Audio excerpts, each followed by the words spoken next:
Hey everyone, Simon here. Devang is away tending to a few family matters, so this week we're going back to the Open Air archives. Another episode of Open Era Gold. This is one of our favorites.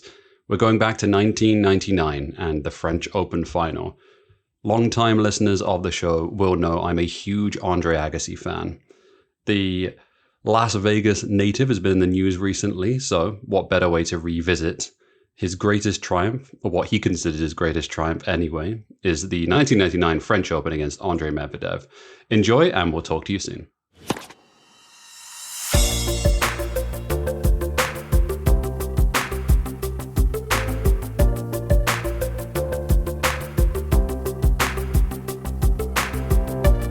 Hello and welcome to the Open Air Podcast. My name is Devang Desai and I'm joined as always by Mr. Simon Bushell. Bush, how are you? Devang, I want to give you a quick shout out to something that you wrote. I always enjoy seeing every time your name pops up in written form. It's always gives me a lot of bit of joy to see it. And I want to talk about the quote that you have just about Agassi himself, quoting you, which is always very funny, but here we go. Agassi was an American prodigy created by a demanding father at the Bollettieri Tennis Academy in Florida. A rapid ascent to the top was equaled only by the stunning form that culminated in 1997. Agassi failed a drugs test, which he later admitted was due to crystal meth use. He battled injuries and saw his marriage to actress Brooke Shields disintegrate. Meanwhile, Agassi's ranking plummeted to 141 in the world.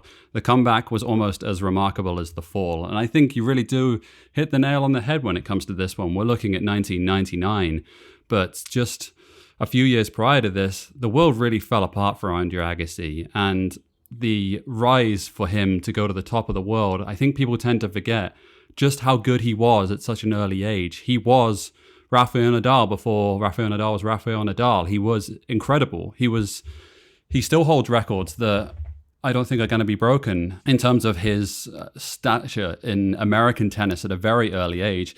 And I think looking back at him, I don't know whether you agree with this or not, but he looks the part of a modern tennis player. He doesn't look out of place when we watch him in 1988 or in 1990. He looks like someone who could still play on the tour today. And I think that's due in part to why he was able to play so deep into his 30s.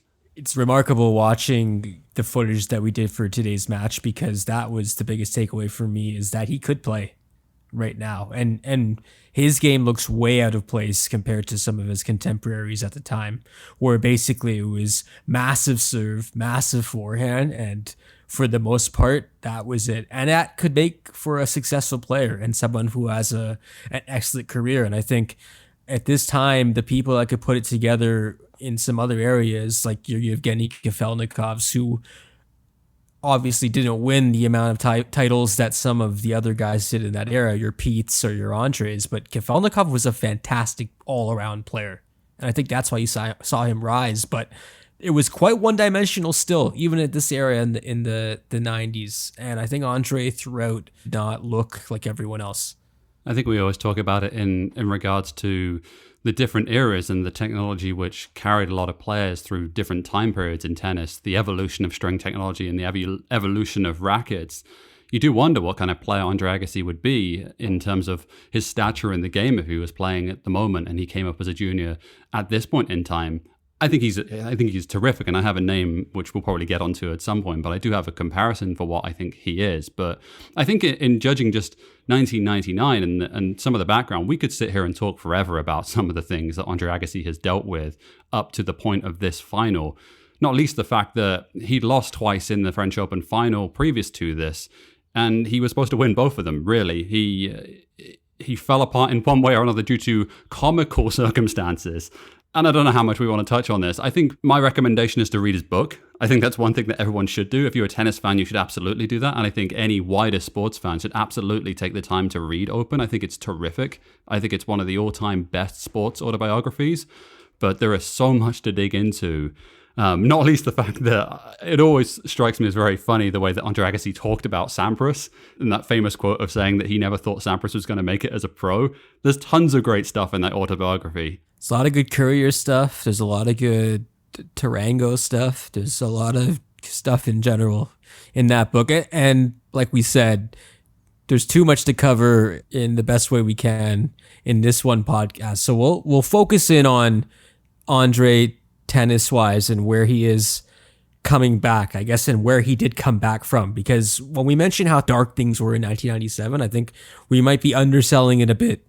Because I think the idea that an athlete could test positive for crystal meth, mind-boggling. I think even when you heard it first, when Open was coming out and this revelation was released, people were stunned. Like, it was mind-boggling at the time when the book came out, but at the time of when Andre was going through this, I think it was also a massive shock. And the game suffered because injuries were there and obviously personal life playing a role. But you talk about going down, Andre starts coming back up, and the way he comes back is playing in the Challenger Series events, the lower tier events outside the world's top 50, where in that time, I think there's far fewer players as there are now traveling the world playing, but it is really the less glamorous places on the tour. And this is coming from a guy who's a multiple time Grand Slam winner, but he truly did come back from the bottom and went on a run. I think the rise back to the top 10 was something no player had done before in a calendar year. The amount of spots he jumped, but it makes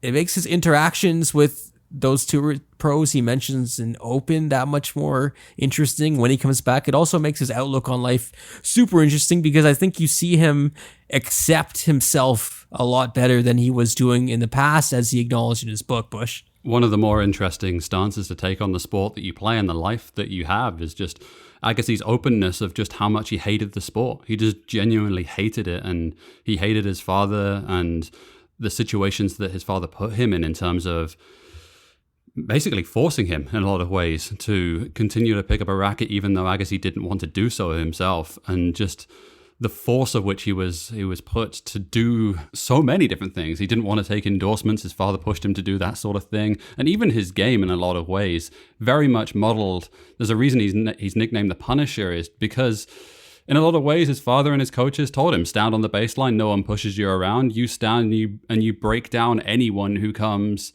close to you. And there's really not that many baseliners who play in the same way as him. He's a really interesting character for that, because he stands directly on the baseline. He never gets pushed off of it. He'll take the ball early. He'll move you side to side, and he'll just run people like crazy, which makes, you would have thought, an ideal candidate to play on a clay court. But he was more than...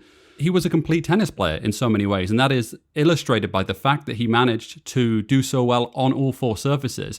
But going into this 99 final, of course, he's won on three surfaces, and the final one, clay, is where we come to, that he was trying to complete the career Grand Slam. Gil Reyes, who is Agassi's best friend and his strength coach at the time, is featured prominently in the footage that we watched for this one. Super interesting guy, but that fitness that you mentioned about Andre Bush is legendary, and it shows in this match, because I think you see the difference between an athlete peaking and an athlete rapidly declining in fitness before our eyes so quickly. And Agassi obviously was well known for his legendary fitness. Now, at this point, right, like in 1999, wasn't always the case. Certainly wasn't in his early career. He was spoken of as being a bit chubby, a little bit out of shape, liked a little bit too much of the alcohol and the things that come along with, as illustrated by a failed drug test. But yes, you're right, and he credits Gil Reyes excessively about making him become a better pro and forcing him to be a player who was at peak physical condition. So it goes to show you, right, even at the ages that he was, and this is at his late 20s, he was in the best shape of his career because he was forced to be that way. His opponent in this final was Andre Medvedev from Ukraine. And if you're asking yourself who, then that's a good place to start. Beat Pete Sampras and Guga Kuerten, among others, on the way to this final. A player widely beloved on the tour. There's a hilarious anecdote of Andre Agassi himself giving Medvedev some tips during a meeting at the Monte Carlo tennis tour event, where I think Medvedev was basically contemplating a change in careers. He was ready to hang it up. Like, that's how bad things were going. Things were going bad for him coming into this 1999 French Open. He had been on a disastrous run of losses. Like, when we talk about an unexpected run to a final of a tournament, we know the French Open is, I guess, maybe more suited for this than others out of the slams on the men's side, but this run to the final, Bush, is a truly remarkable thing that, I don't know, like, I'm sure there are other comparables, but these are some big time names this guy is running up against and taking out. He is. Medvedev's no slouch. And I think that's one thing that tends to get forgotten about this sort of thing. He did win the French Open as a junior in 1991, and his best performances, by and large, came on the very slowest of clay courts. Hamburg is so slow, it's like playing in concrete. It's that levels of slow. And he won that tournament 3 times. He made it to the career high of number 4. And as you mentioned, he had a very serious wrist injury, which caused him to really consider his place in the sport, of whether he was going to carry on. But I think this year that we're watching in 99, his run, a lot of things came together for him, not least the conditions. And I think it was, and we watched this final, just how unbelievably slow that court is. It is painful to watch the ball. And I think it's quite funny because you don't tend to see that happen very much anymore. It's like looking in a time capsule sometimes at this final, because it seems like a completely different era. It's hilarious because they're both two balding men wearing patterned shorts and same kind of white t-shirt on YouTube footage that is below SD, I want to say, at best.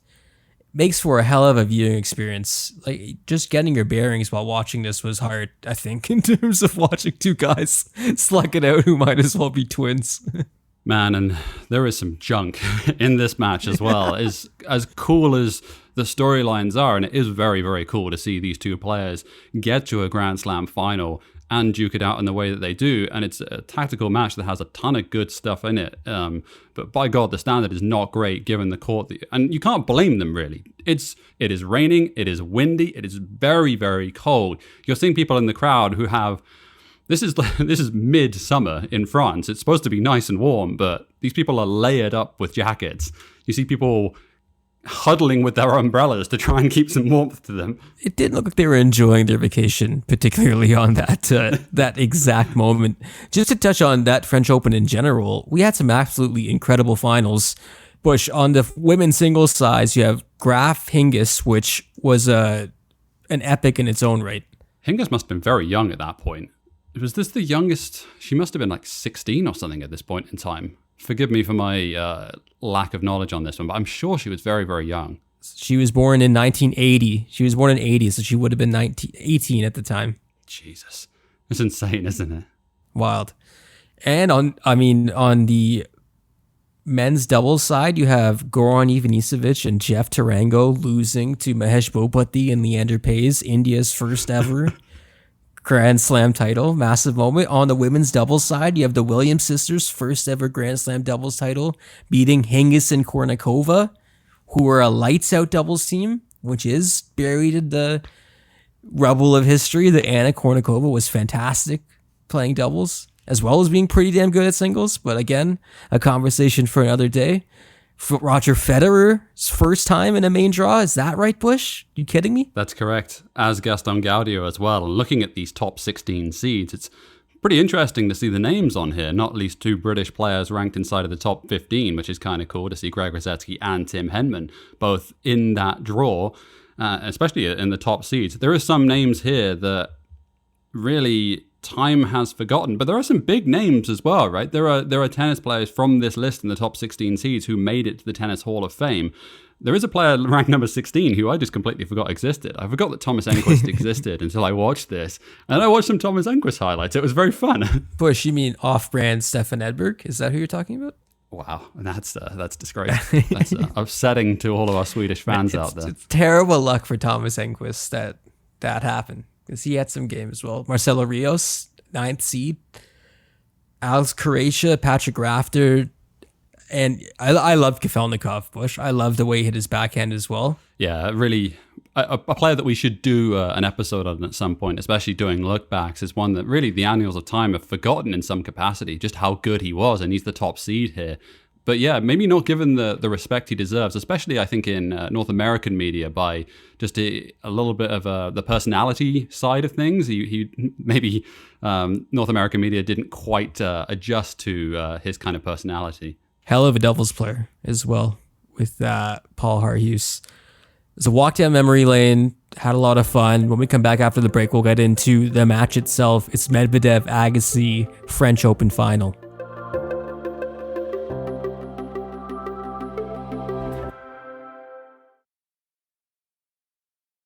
We are back on the Open Air podcast. We're going to get into the match right now. Bush, it's Dick Enberg, legend, with John McEnroe on the call. It is a bit jarring listening to John McEnroe at this time, 1999. I'm not saying he's lost anything now, but he definitely sounds different in 1999. Am I wrong here? I think it's a very difficult one to try and analyze without knowing the person. Sorry, I think there's less BS in this version. This 99, I think there's less, not polished, but like I think he's still close enough to the game where he's like, all right, I know a lot of these guys. I played with some of them, but I'm going to tell it like it is with less of the cliches, at least what I found listening to this. No, I think you're absolutely right. I think he's actually just doing the job as a tennis analyst and is not doing John McEnroe doing a tennis analyst. And I think there's a very big difference between the two of them. It is actually nice to hear someone who knows what they're talking about talking and analyzing about this match, because I think he does a pretty good job through all of it. By the way, it does help having Dick Enberg sitting next to you. It really does. I mean, also shutting the hell up, like when you're with Dick Enberg, is probably number one on the to-do list when you're paired with Dick for a sporting event. I think we both could do fine, right? If we're both sitting there, we could be walked through a match. I think I could get it under 20 words. Like something insane happens, just wow. And that's it. That's all you need to say. Let Dick take it home. Awesome to hear his voice on that call. But not awesome was the quality in the first set, especially from Andre Agassi, who was, let's just be frank here, Bush, garbage. Yeah, absolutely trash. This first set is one of the worst sets of tennis I've ever seen from Andre Agassi. And this is going back to, I've watched some stinkers from him over the years, but my goodness, he's dreadful. And it's testament, I think, to Medvedev's tactics. You look at the man, he's big and brutish and 6'4", but the man moves well. He moves very, very well on the clay court. He knows what he's doing out there. He's no mug. And in a lot of ways, I know this is going to sound as a weird comparison, but a little bit of Tyson Fury in him, right? A little bit of like, everyone laughs at him. He's big and sort of looks a bit out of shape and everything.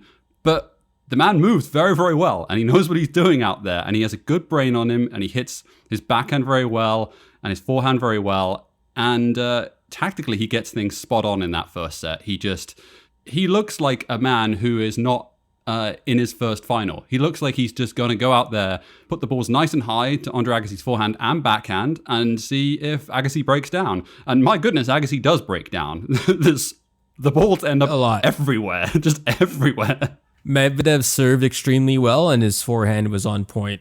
And I think McEnroe makes a comment during this match where it's basically like, in this era of players, if you can serve really well and hit a big forehand, you'll be all right most of the time.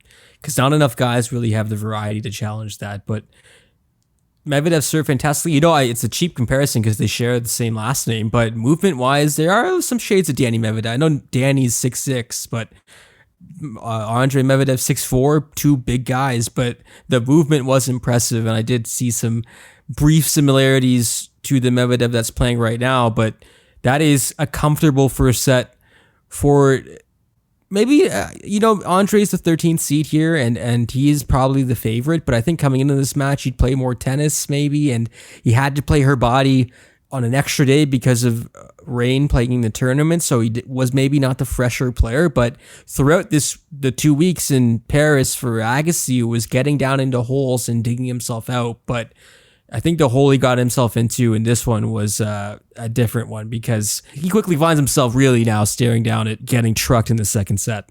Yeah, and I wrote in the notes, they're not punishing rallies at all. It's not like they're both, standing and whacking the ball from the back of the court and they're really struggling to catch up with things and it's grinding out things.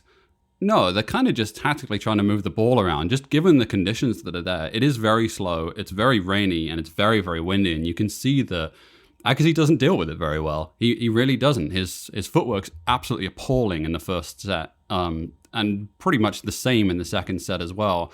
And it really badly affects him. And I think one of the biggest things above everything else through these first two sets, and especially at the early part of the second set, Agassi cannot make any inroads in the Medvedev serve at all, and Agassi's struggling hard with the ball toss, and it proves very, very challenging to get into this match. I had some traumatic flashbacks to my experience in Paris last year when I was watching the highlights, because that rain when it's sunny outside, that taunting rain that's like, haha, it's nice outside, but also it's raining now, we can't play. It was basically what happened to me when I went to Roland Garros. So I could empathize with the people sitting in the crowd. They got to watch full tennis, which I was jealous of, but it did not look comfortable at all. And Agassi looked extremely uncomfortable. I think watching young Brad Gilbert in the stands, Agassi's coach, probably alongside Gil Reyes, one of the reasons Agassi made it back, one of the reasons he's such a hard worker is having Brad Gilbert,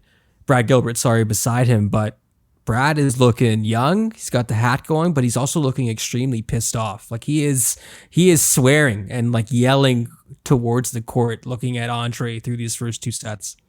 Rightfully so, as well. Agassi plays terribly.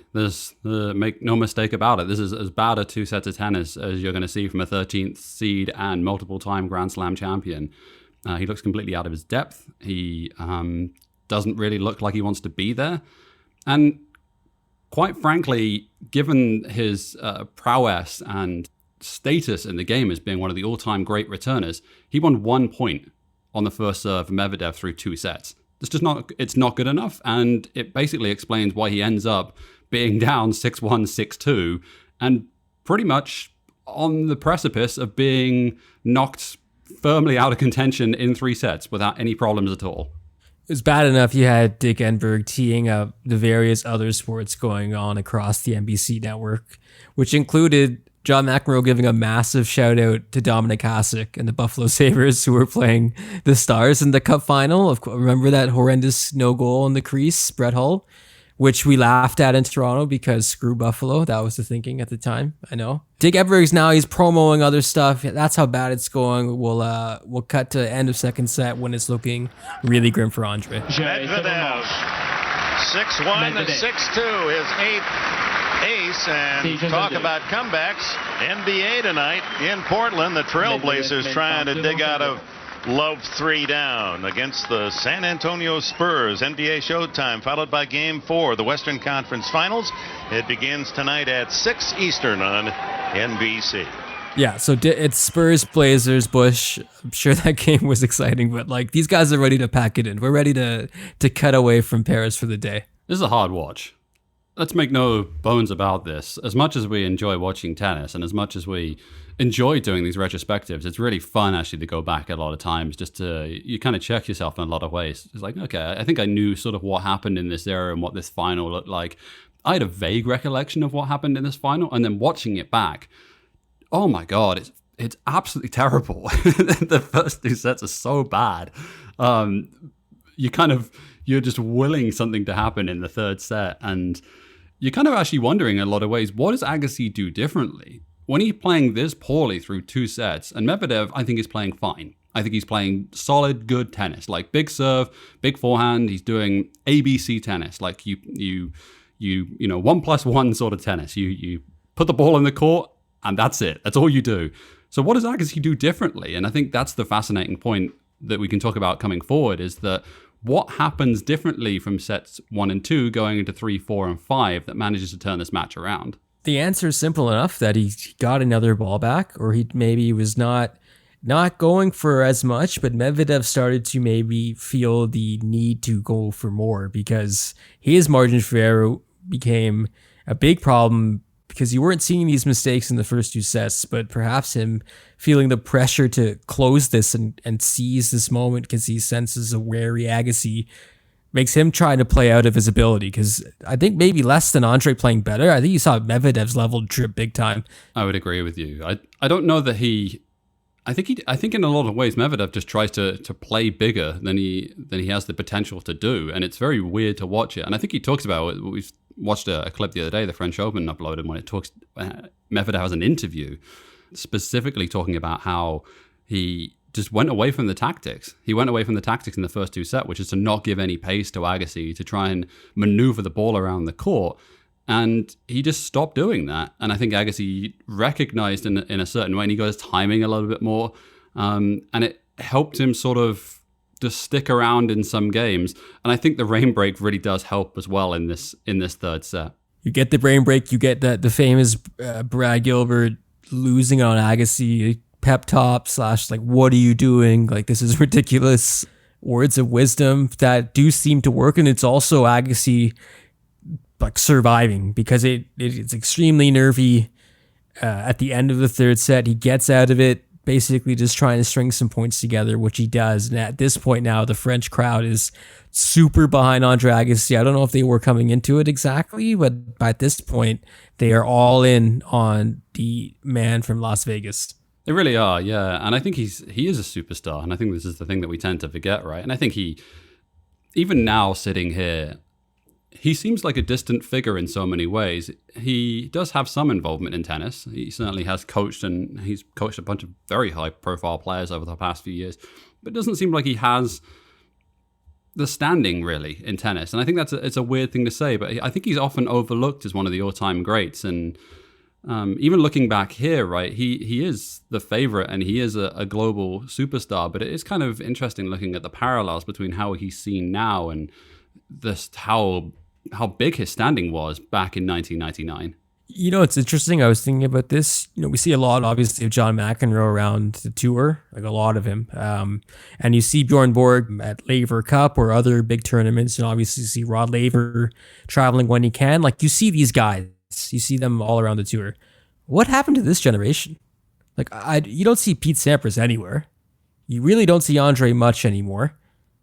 Like, Jim Courier does TV stuff, but like, where are these guys?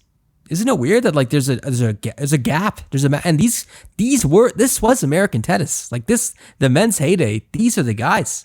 Yeah, absolutely right. I think one of the biggest things, and I think Sampras has talked about this at length as well, is that it was such a grind. And this was the early days, really, of the tour expanding to the point that it had players jetting all over the world and being in a certain location for 10, 11 days at a time at a tournament if you're at the top end of the game and traveling with an entourage. I think they just got tired. And I think it's as simple as the fact that they, for 10, 15 years, traveled all over the world and stayed at all these places that they just got sick of it. And Sampras is very open about saying this, is that he just didn't want to do it anymore. For that piece I wrote for The Score and the 5 long-form documentaries you'd like to see, I talked about Pete's run in 2002 at the US Open, and you know, both guys looked old. And I know Pete was 31 at that time, but walking around the court after a serve or picking himself up, you know, Andre does that shirt tug thing that he always used to do, which I saw a lot of during this match, which I love, but he played a lot,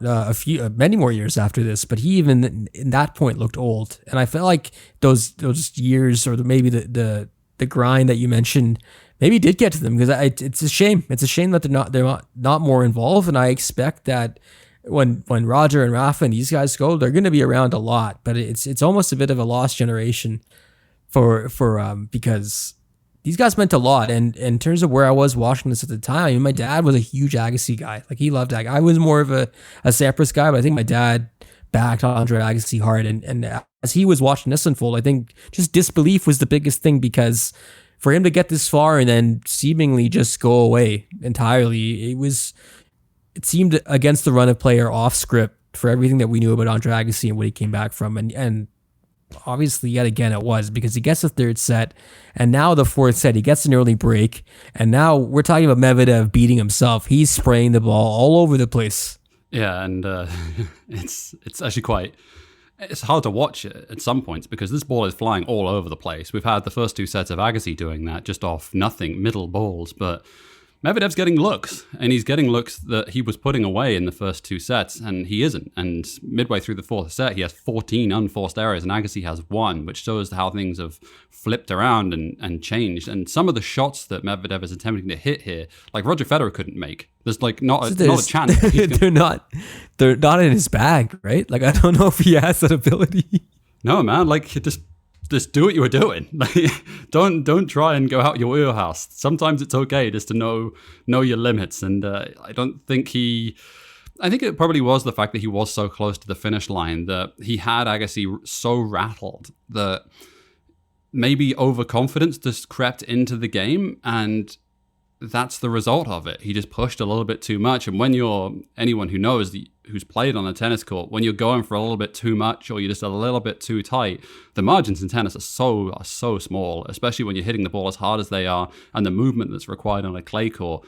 Things go very badly wrong if you're even a little bit tight or trying to go for a little bit too much. I wonder if he was concerned perhaps of becoming too much of a pusher in these rallies and just trying to get the ball back, because he's worried that maybe Agassi is going to go for broke and just hit him off the court. But even at that point, I think that's probably still the safer strategy. But that's obviously easier said than done when we're looking back at this over 20 years later. But as I'm watching this today, I'm like, man, Med, like, you got to relax a bit, because he is hitting the ball everywhere but inside the court, and it leads to him losing the fourth set and now becoming a toss-up for who's going to win this. And I think the toss-up is like, all right, Andre's back in the driver's seat.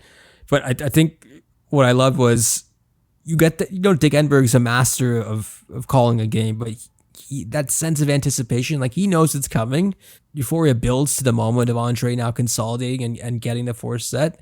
It's that true chill generating experience. The thought of Spurs Blazers and the NBA playoff broadcast and all the things that we were talking about when it was so lopsided, they are very, very long gone at this point. They have been replaced by very deep, long promos and talk about how many players have won all 4 Grand Slams on different surfaces. And it's interesting to hear how quickly the narrative flips when we're back at the 5th set. And I think one of the things that gets talked about about this final, I think it's one thing that I'm certainly going to reflect upon myself going out, is that when you see a player coming back from 2 sets to love down and eventually going on to have the success they do in this match, you tend to think there's a switch that gets flipped and one player just plays so much better. They play more aggressive tennis. They find their game and all these sort of things. That's not true in this match.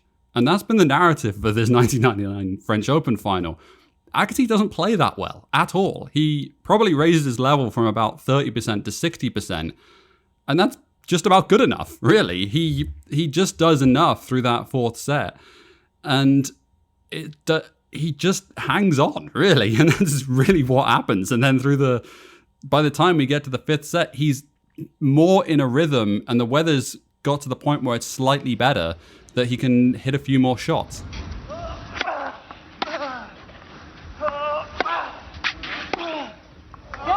It's wide, and we go to the 5th and decisive set. Andre Agassi, Andre Medvedev, 1 set for a Grand Slam title. We get to the 5th set. Bush, you mentioned how slow this court was, but I think if they tried to play on a court this slow today, trials would be held and consequences would come for people, because I cannot imagine joyfully watching a court that slow in 2021 or the future.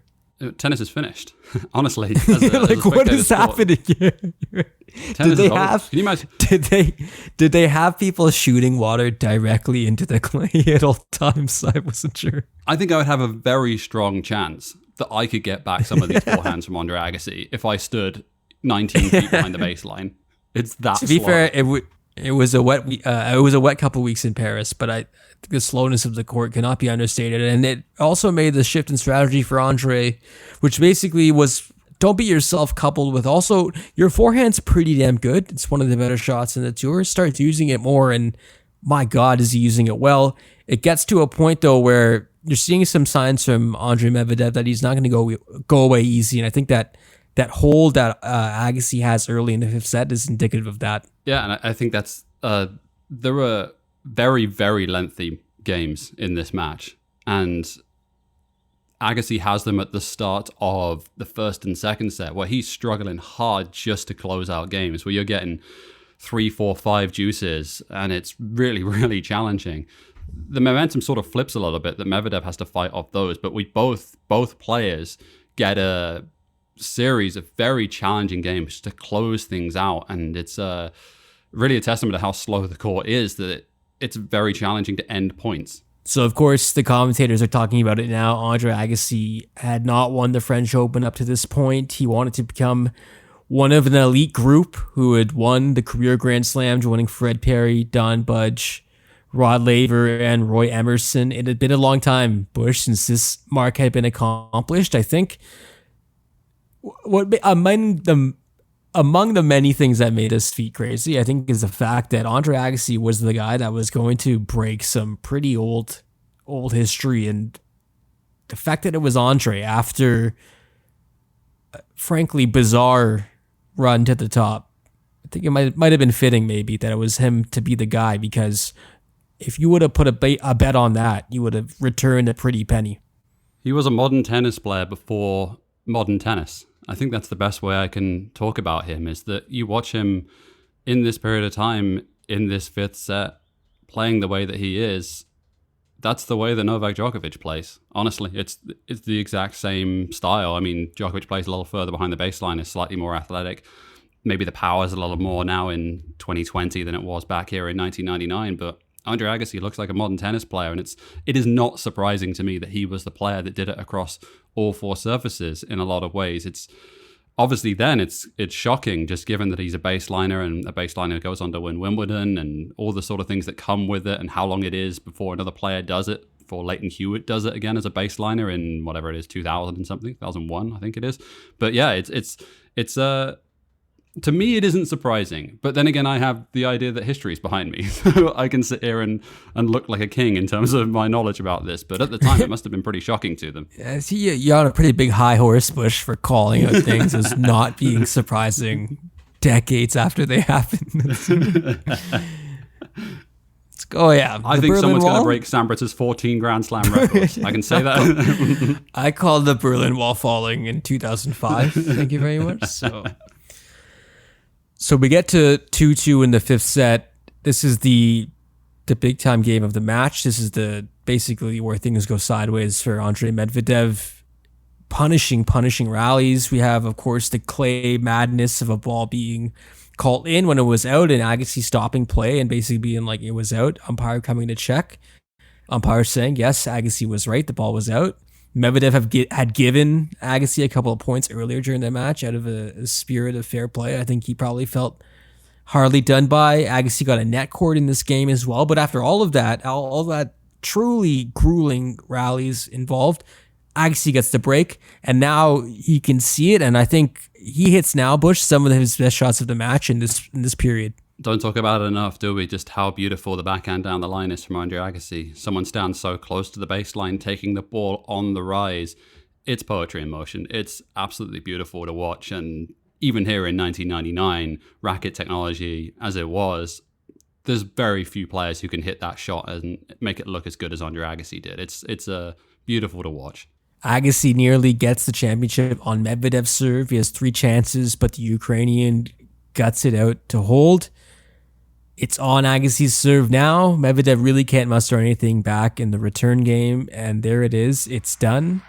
Andre makes history. And you wonder why people love this game? A heroic effort by Agassi.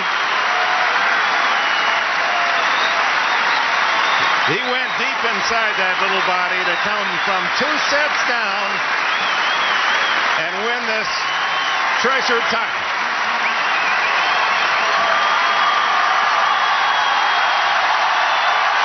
One of the great comebacks in Grand Slam history.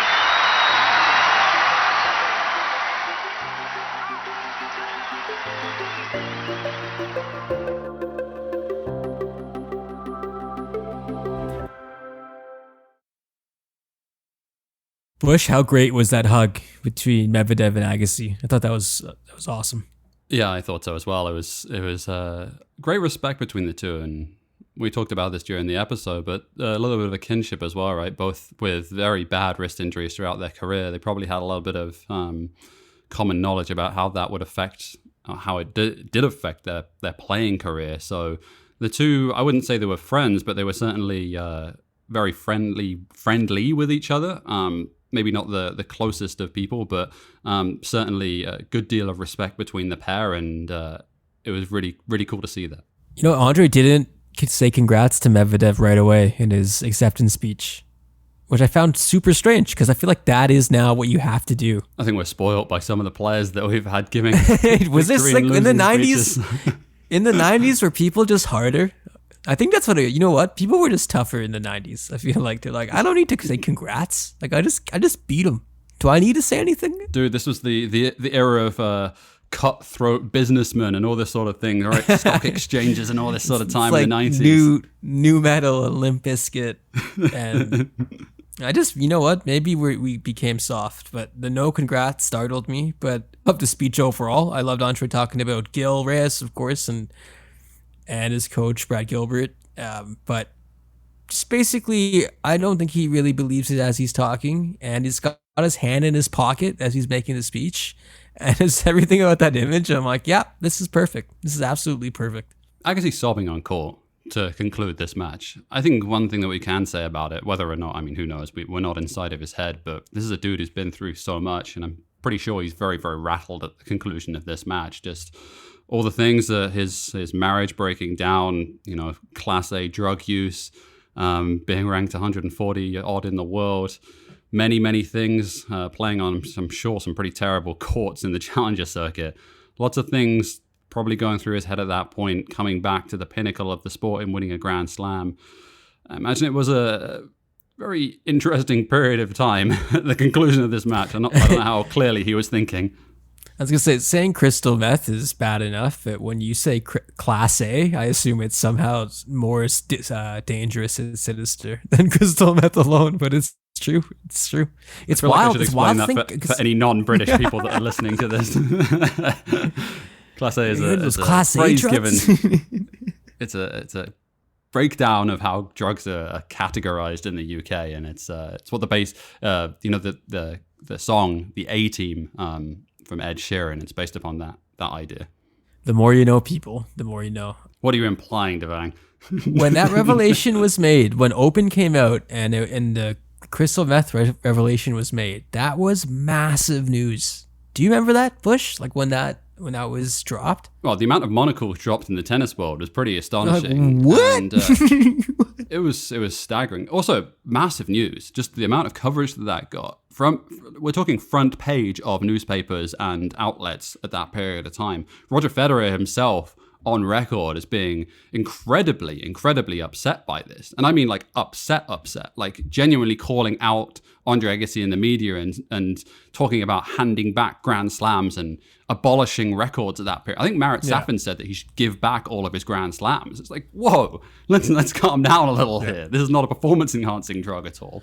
I'm not trying to glorify the use of crystal meth by any means, but I think it's absolutely nuts that Agassi was able to win anything at that point. And I think that's another track in a journey it's been to 2020 since 1999, or even since when that revelation was made public. But I think the fact that Andre Agassi did crystal meth and was still a top athlete was like something that people couldn't believe, because it's like, how can they maintain the physical level? How can they win titles when they're on that substance? But I think the other aspect is I think for Andre, it's like you're living day to day like that, like your mental health aspect. You forget what you're doing on court, even like being normal, quote unquote, during that time, and people not suspecting you.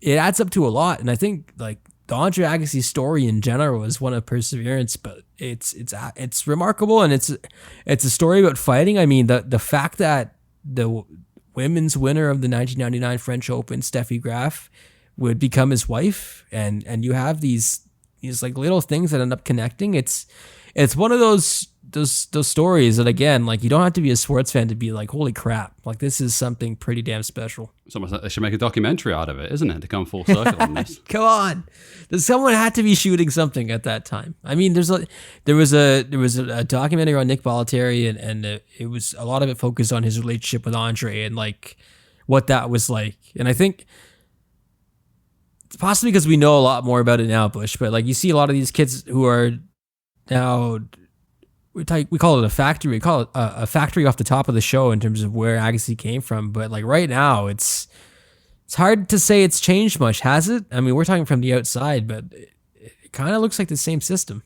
I have many things to say about Andre Agassi, and I think it's, as we said at the start of this podcast, his life deserves almost a series by itself, just given how interesting and his life and his career touch on so many wider topics, which some of which are deeply troubling, not least his relationship with his father, not least how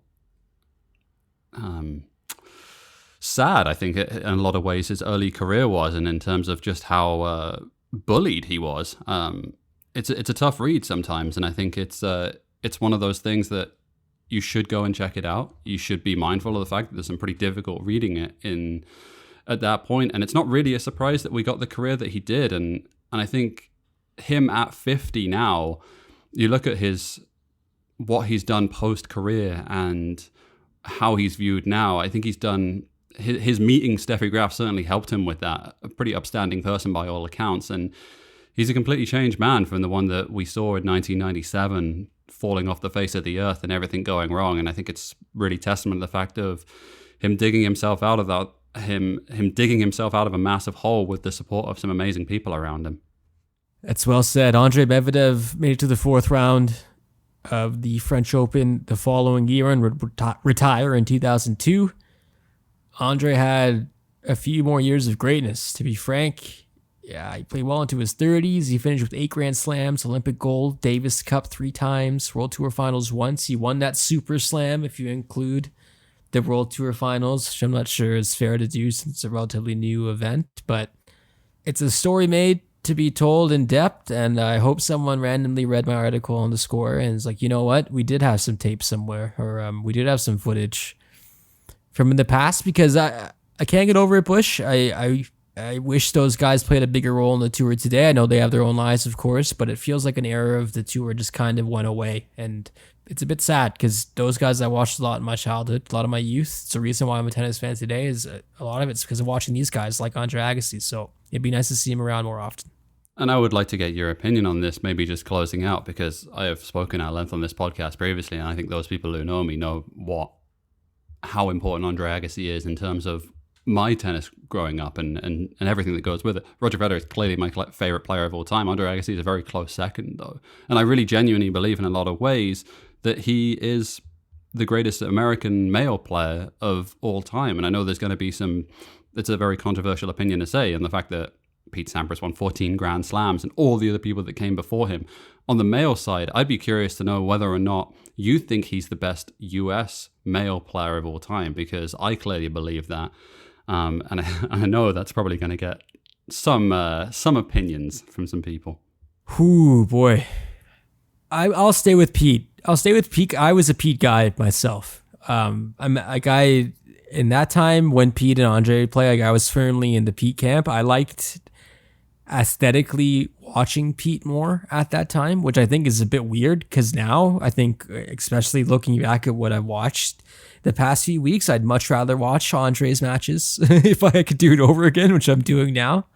But at the time, I wish I could bomb a serve like that. I wish I could have hit a forehand like Pete did. But I think overall, if I'm looking at this as like agnostically and who is the greatest American male player of all time, I'm still going to go to the slam count. Even though I'll probably like Andre's game better, I'll still going to give it to Pete, because when they played against each other at the big moments, that was Pete's time as well. One final point in this, and I think it's a really fascinating one to go out in terms of who Andre Agassi is. We've mentioned throughout this podcast that I believe his game translates beautifully to the modern era. I am really curious, and I know you can never compare eras, but what kind of player is he against these top 3 players of all time that we've seen over the last 20 years? Because peak Andre now against Federer, Nadal, and Djokovic, I'd be so interested to see what record he'd have against them. I'd be fascinated. Once we get some of the other problems sorted out in the world, of which there are a few, I know, I hope a man with infinite sums figures out a way to make it so that we can watch peak Novak or Novak now against peak Andre on a hard court in Indian Wells, preferably, because I would pay a lot. I think that'd be amazing to watch. My God. It's not beyond the realm of possibility. They're far more closely matched than the general public would believe. I don't think if you put Andre Agassi against peak Novak Djokovic in 2013, they're that far apart from each other. I really don't think it's... I still think Novak's probably a better player than him overall, but I don't think it's a wide margin at all. Remember, you can find us wherever you get your podcasts on iTunes, Stitcher, or Google Play. A rating or review would be great. It helps us get our podcast into more ears around the world. We are also on patreon.com/openera for $3 a month. That'd be a massive help. A big thanks, as always, to our producer, Dylan Wilson. And for Simon and myself, that's it for this week. We'll talk to you soon.